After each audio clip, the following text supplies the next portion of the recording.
कामयाब कलम news channel में आपका स्वागत है।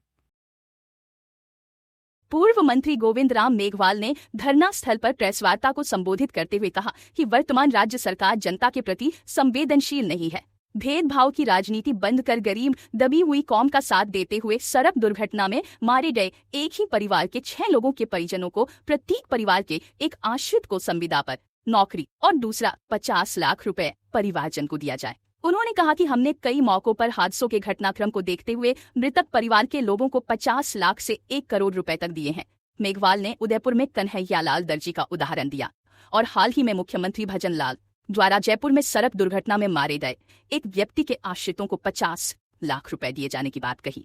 साथ ही कहा कि अगर सरकार हमारी बात मानती है तो ठीक है, अन्यथा मजबूरन हमें सोमवार को बीकानेर बंद करना पड़ेगा और मंगलवार को हम उग्र प्रदर्शन करेंगे।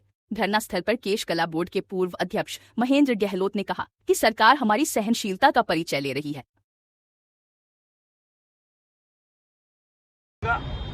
और जो आप विषप्रचार कर रहे हो, कांग्रेस वाले कर रहे हैं, अरे आप तो ईडी के माध्यम से राहुल गांधी जी पर 40 मुकदमा कर दिया आपने, उनके खिलाफ चार्जशीट बना दी। हेराल्ड अखबार, नेशनल हेराल्ड 1938 में पंडित जवाहरलाल नेहरू ने चालू किया था, फिर अंग्रेजों ने बंद कर दिया था। आज 90 करोड़ कांग्रेस ने देकर तो उसको पुनः चालू करवाया है। और आप राहुल गांधी को कितनी बार ईडी में बुलाओगे?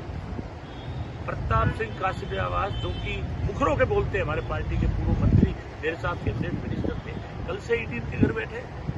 इसलिए मैं निवेदन करना चाहता हूँ 36 कौम से कि इन्होंने कोई जाति नहीं छोड़ी है। जाटों की पहलवान बेटियों से लाठियों से पीटा गया, विनेश फोगाट को, आज वो एमएलए हरियाणा। प्रताप सिंह खाचरियावास भैरव सिंह जी के भाई के बेटे हैं, उनके भाई के घर के ऊपर आज ईडी बैठ गई और पहले भी कई बार नोटिस दिया है। इनके मुंह पे शर्म ही नहीं है। कितने लोगों की हत्याएं हो गई, इनकी कोई परवाह नहीं है। कितने अनकाउंटर फर्जी हो गए, इनको कोई परवाह नहीं है। जनता को उलझा रखा है ताकि महंगाई, बेरोजगारी, ये जो अपराध कर रहे हैं, ये जो देश को लूट रहे हैं, उस तरफ ध्यान नहीं जाए।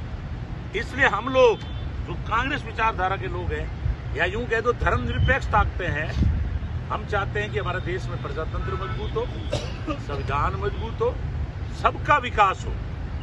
इन्होंने तो 2 आदमियों का विकास का ठेका ले रखा है, अंबानी और अड्डानी, 2 बेचने वाले गुजरात के, मोदी और अमित शाह, 2 खरीदने वाले। बेचने वाला मोदी और अमित शाह और खरीदने वाला अंबानी और अड्डानी। बाकी कोई नेता बोले या तो ईडी भेज दो, या इनकम टैक्स भेज दो, या उठा के जेल में बंद कर दो।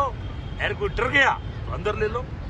193 नेताओं के घर में कांग्रेस की विचारधारा के लोगों में ईडी मारी है इन्होंने, घर पे छापा। चालान अभी तक 2 का ही हुआ है। और चलते अगर कोई बीजेपी ज्वाइन कर ली तो वो बेचारी ईडी वाले परेशान है कि पहले तो फाइल बनाते हैं, फिर पता लगता है वो नेता बीजेपी में आ गया तो ये कहते हैं इसको वापस खत्म करो मामले में। अजीत पवार उदाहरण सामने है, 70,000 करोड़ का लोकेंद्र जी उन पे चार्ज था, आज उनको क्लीन चिट मिल गई है।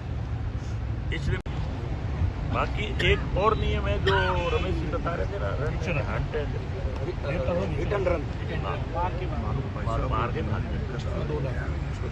इसमें तो आमने सामने हुआ ना, जब वो भाग गया था तो ऊपर पलट गया था। ऊपर पलट गया, खड़ी गाड़ी पदनीयत वो मार के भाग गया। आप क्या वो इन बच्चों को मार के भाग गया। अभी तक वो ट्रक पीछे टोल से निकला है, पुलिस हाँ, इन बच्चों को तो मार के भाग गया। और ये भी बेचारे बिल्कुल मारे गए बुरी तरह। शोभा हाँ, आपको मजदूरी से आ रहे थे, ये भी मजदूर थे तीनों बच्चे, ये भी मजदूर थे तीनों बच्चे। हाँ, तो कोई किसी का जन्मदिन था, पार्टी करने गए थे। एक गंभीर से रूप से घायल है अभी। हाँ, अभी वो एक मरने की स्थिति में है वो। इसलिए हमारा सोच है कि आखिर हमारा देश देखो जातियों में बंटा हुआ देश है। मजबूत जाति होती है वो तो लड़के और इनके कंठों पे नख दे के ले लेती है। अब ये बेचारे सीधे साधे लोग हैं, इनको तो अभी तक डेमोक्रेसी का पता ही नहीं है। ये तो जानते हैं सुबह जाएंगे और वो कौन सा पासना चलाएंगे, क्या बोलते हैं इसको, उस तरह चलाएंगे, शाम को मजदूरी करके लाएंगे, सो जाएंगे। गर्दनें होती हैं। गोविंद राम जी, नियमानुसार जो भी दुर्घटना होती है उसके लिए सरकार ने मुआवजे तय कर रखे हैं। क्या कारण है कि इन मुआवजों में देरी की जा रही है? ये जानबूझ के कर रही है, बीजेपी की नीति यही है, देरी नहीं कर रहे हैं। अगर हम लोग धरने पे नहीं बैठेंगे तो इनको चिरंजीवी वाला पैसा ही नहीं देंगे। इसलिए हमने ये आंदोलन खड़ा इसीलिए किया है कि कुछ गरीबों को राहत मिले। आखिर इनकी बात कौन उठाए? आज वाले तो आ नहीं रहे। और मैंने दावा किया है कि जिनके घरों में घटना हुई है 80-90% बीजेपी को वोट देने वाले लोग। अरे तुम अपने वोटरों को तो संभाल लो, लेकिन ये खाली चुनाव आएगा तो हिंदू हिंदू हिंदू बनाएंगे, और जब उनके घर में पीड़ा आएगी इनको कोई मतलब नहीं। इसलिए हम चाहते हैं कि जनगणना की बात क्यों कर रहे हैं हमारी पार्टी, वो इसलिए कर रही है कि जाति की गणना तो करो। देश तो जातियों पर आधारित है, और जनगणना की बात करते हैं तो बीजेपी वाले विरोध करते हैं। अरे इसमें दिक्कत क्या है भाई? राजपूत कितने हैं, ब्राह्मण कितने हैं, मेघवाल कितने हैं, जाट कितने हैं, नाई कितने हैं, मोची कितने हैं, बिश्नोई कितने हैं, गिनती कर लो ना। क्या आवश्यकता है इसमें? या फिर जाति रखी क्यों रखी है? विश्व तो बिना जाति के चल रहा है। इसलिए इनको तो धर्म के नाम पर लोगों को भ्रमित करके और देश को लूट करके और अब्बानी और अड्डानी का घर बनना है। मान बुलाओ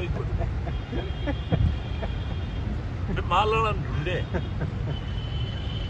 वो जी परसों आपने एक बयान दिया था कि अशोक गहलोत की सरकार में हर एक्सीडेंट वाली घटना में 50 लाख रुपए एक नौकरी। हाँ, आपकी 5 साल की सरकार में 57,770 लोगों का सड़क दुर्घटना में मौत हुई।